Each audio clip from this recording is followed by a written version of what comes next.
The government of Nairobi again has said ably how we are going to give him 140 million liters every day, beginning shortly, because we have just completed the project, the Northern Collector. But he didn't tell you the difference this time round. I have told him that we are not going to give him the water for free. He is used to free water, this man. You know? And you know, the irony of this whole thing is that as national government, we invest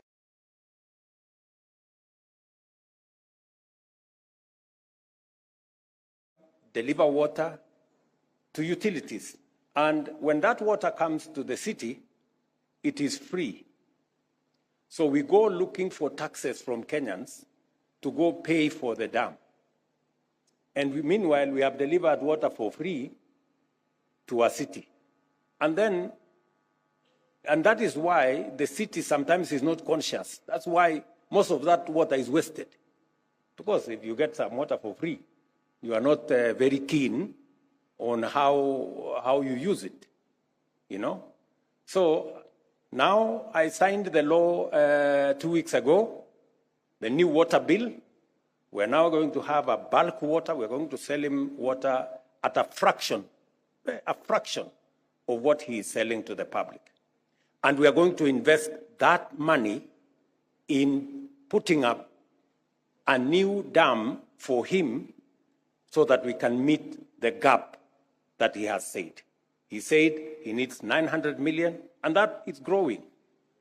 He now, even if we give him 140 million liters, we still have a gap of almost 250. That way, we make the whole cycle sustainable. And because there is no free lunch anywhere in the world, I guess there is no free water anywhere in the world. And if there was, the county would be delivering free water to citizens, but they are not. So I request you to be upstanding as I invite His Excellency the President to make his remarks. Karibu sana, Mheshimiwa Rais, Your Excellency, sir. Thank you. Thank you very much, Minister. Please, asanteni sana.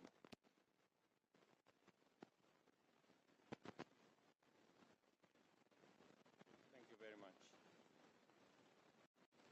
Excellencies, honorable members present,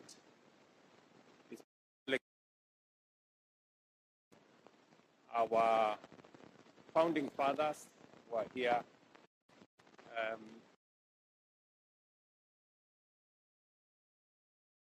I'm honored to join you this evening to celebrate KEPSA's 20 years of transformative contribution to Kenya's socio-economic development, a milestone that highlights the power of partnership and collaboration between the government and private sector in driving national progress. Over the past 20 years or 2 decades, Kenya's economy has extraordinary growth. A consistent GDP growth rate of 5.6%,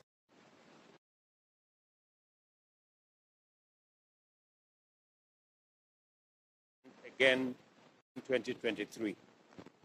This impressive and resilient performance demonstrates the a dynamic and vibrant private sector that continues to serve as a cornerstone of our economic development.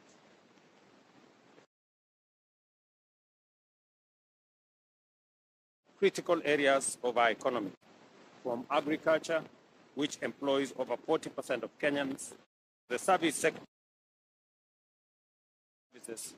drive innovation and growth. Tourism has also played a pivotal role with accommodation and food services, recording a growth of 26% in the second quarter of this year. Together, these sectors form the bedrock of our shared prosperity. Recognizing the central role of the private sector, the government of Kenya has prioritized creating a conducive environment for business through initiatives that are being undertaken by my friend Salim Buria and the State Department's charge. These platforms facilitate continuous dialogue between government and the private sector, ensure the implementation of necessary reforms, and promote policy alignment to drive economic growth. I have had occasion to engage KEPSA in roundtables, I think 3 times, and it has been a very informative conversation. I have also asked the ministry responsible for this space to have continuous engagement, especially when we are formulating policy positions, when we are looking at what areas that we need to intervene. And I'm very happy that that conversation is ongoing. We just need to scale it up. Our collaboration has already yielded significant outcomes, including the introduction of incentives for manufacturing, e-mobility, and special economic zones. These measures, alongside streamlined tax refund mechanisms, have boosted investor confidence and enhanced Kenya's global competitiveness. You all remember when we had this conversation about tax refunds. And we made the decision that because we were having a monster of a problem that seems to be non-ending, we took the policy decision and passed it in Parliament that if KRA owes your business and in 6 months they are unable to pay you, the next time you're supposed to pay KRA, deduct the money that they are supposed to pay you before you pay your taxes.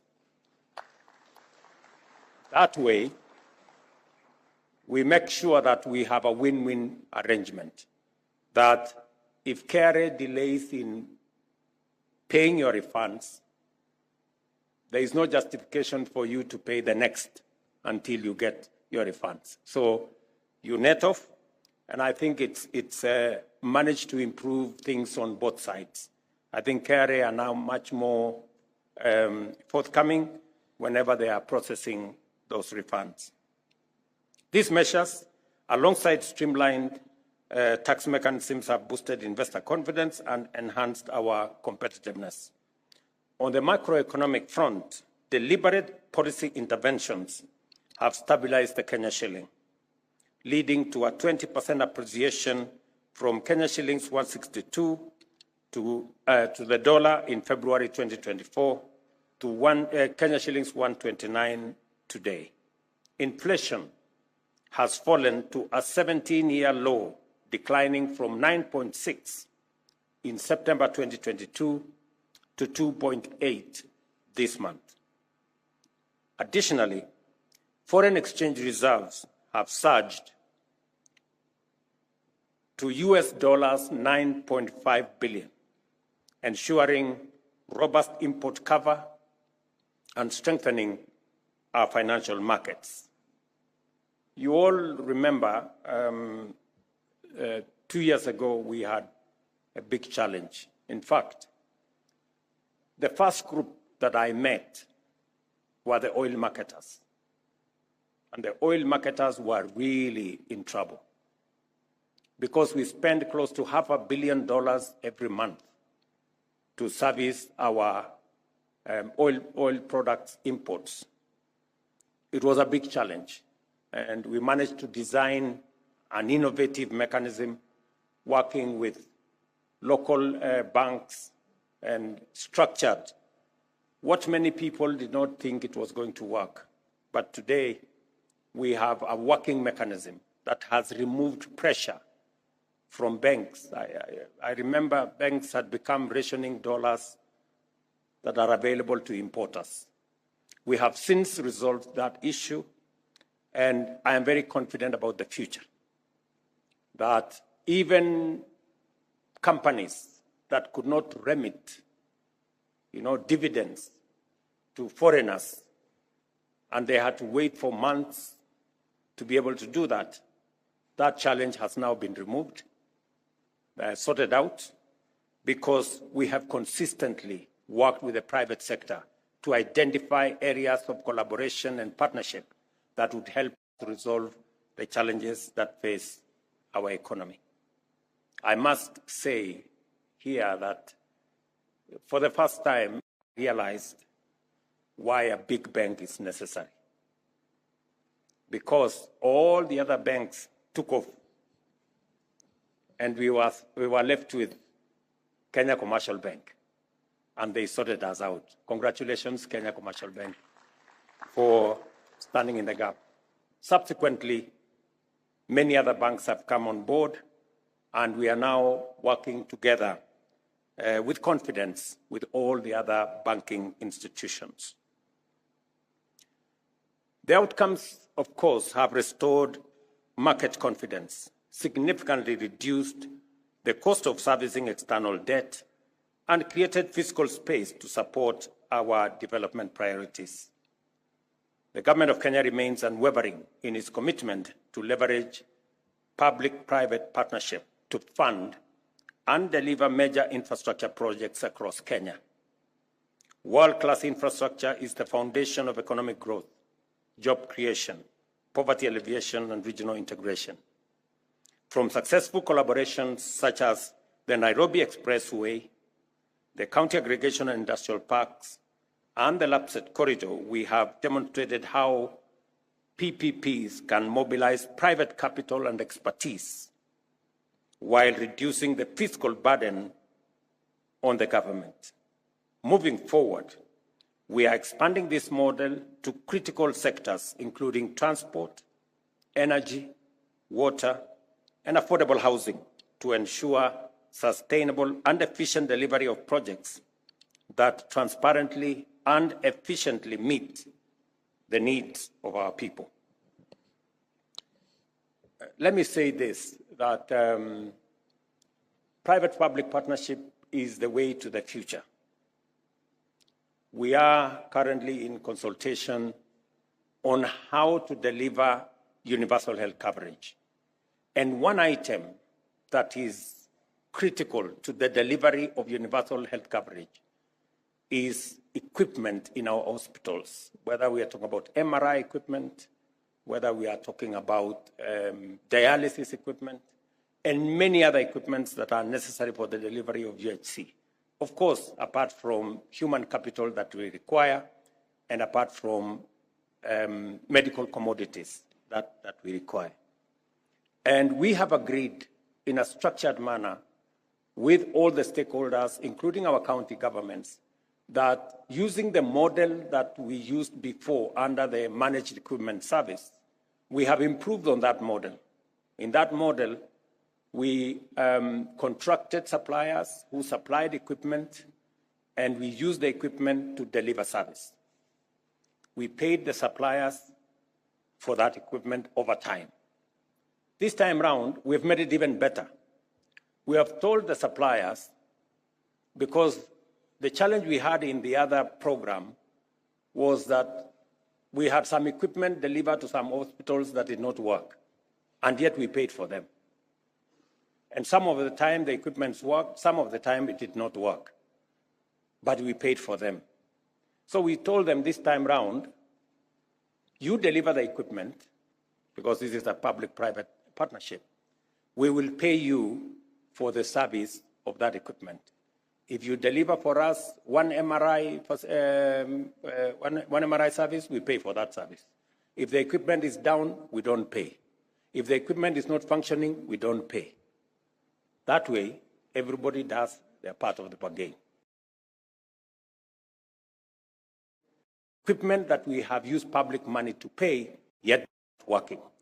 Or we also eliminate paying for equipment that is not providing any service.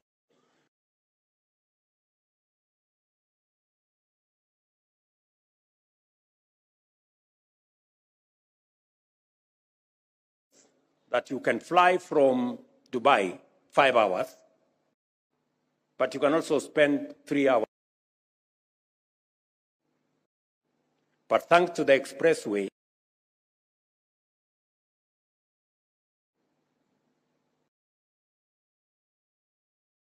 did not put any money in the expressway.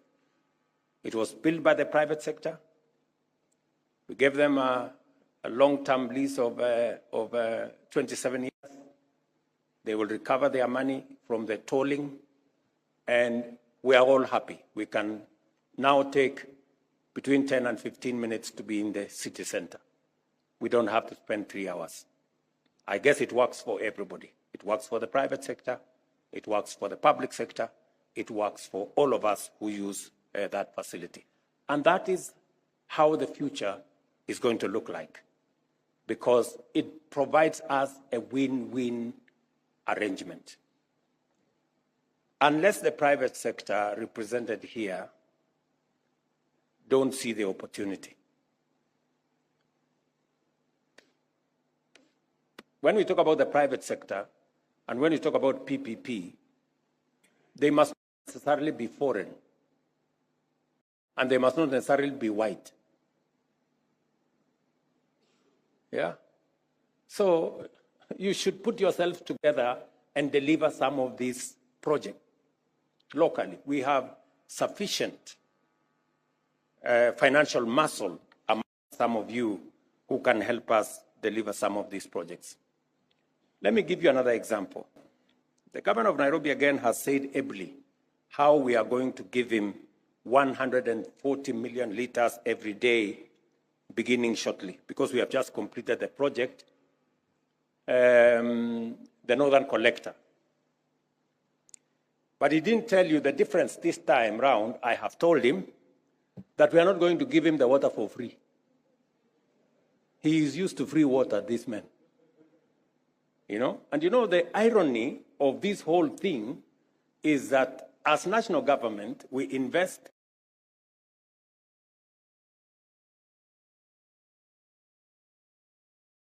deliver water to utilities. And when that water comes to the city, it is free. So we go looking for taxes from Kenyans to go pay for the dam. And meanwhile, we have delivered water for free to our city. And that is why the city sometimes is not conscious. That's why most of that water is wasted. Because if you get some water for free, you are not very keen on how you use it, you know? So now I signed the law 2 weeks ago, the new water bill. We're now going to have a bulk water. We're going to sell him water at a fraction of what he is selling to the public. And we are going to invest that money in putting up a new dam for him so that we can meet the gap that he has said. He said he needs 900 million, and that is growing. He now, even if we give him 140 million liters, we still have a gap of almost 250. That way, we make the whole cycle sustainable. And because there is no free lunch anywhere in the world, I guess there is no free water anywhere in the world. And if there was, the county would be delivering free water to citizens, but they are not. So again, we have to build sustainability into this. And I want to invite again the private sector, because now we have a revenue stream. You can invest in water, and we can pay you for the construction of a dam, because we have now a revenue stream. So these are some of the areas we are building on sustainability to make sure that we can achieve the aspirations that we have in a sustainable way by working together in that manner. So the private sector has a very big role to play going forward. Whether it is in delivery of our electricity, all of you know that today it is the private sector that invests in our electricity. Through the power purchase agreement, once we give you a power purchase agreement, you can put your money in generating electricity. And that is what is going on with all the green energy we are producing. Now we have a water purchase agreement. We are going to have the next thing so that we can invest in that area. Let me also say the following. Because we are discussing about KEPSA and the private sector and what they can do. Look at what we did with Kenya Power. we made the decision that Kenya Power is not entirely going to be run by government or directors from government. That is why we surrendered 4 director positions of Kenya Power to the private sector. And we asked the people in that space who were equally shareholders of Kenya Power to give us directors to run that entity. And I pulled back government influence from Kenya Power. Look at the transformation we've had. This year, Kenya Power, that has made losses forever, made a profit of 36 billion this year. That's what it is. That's what the private sector, the difference the private sector can make. And we can continue, and we can continue, and we can continue. And that is why the private sector in Kenya is punching below its weight. There are bigger opportunities. The private sector needs to be much more robust. I will give you another example. We are, as a country, we have the 3rd largest livestock herd in Africa, Kenya, that is. We have the 3rd largest herd of livestock in Africa. And the irony is that we import all the leather products, all the shoes, and we throw away our hides and skins. I have looked for a guy called Rao. I have begged him.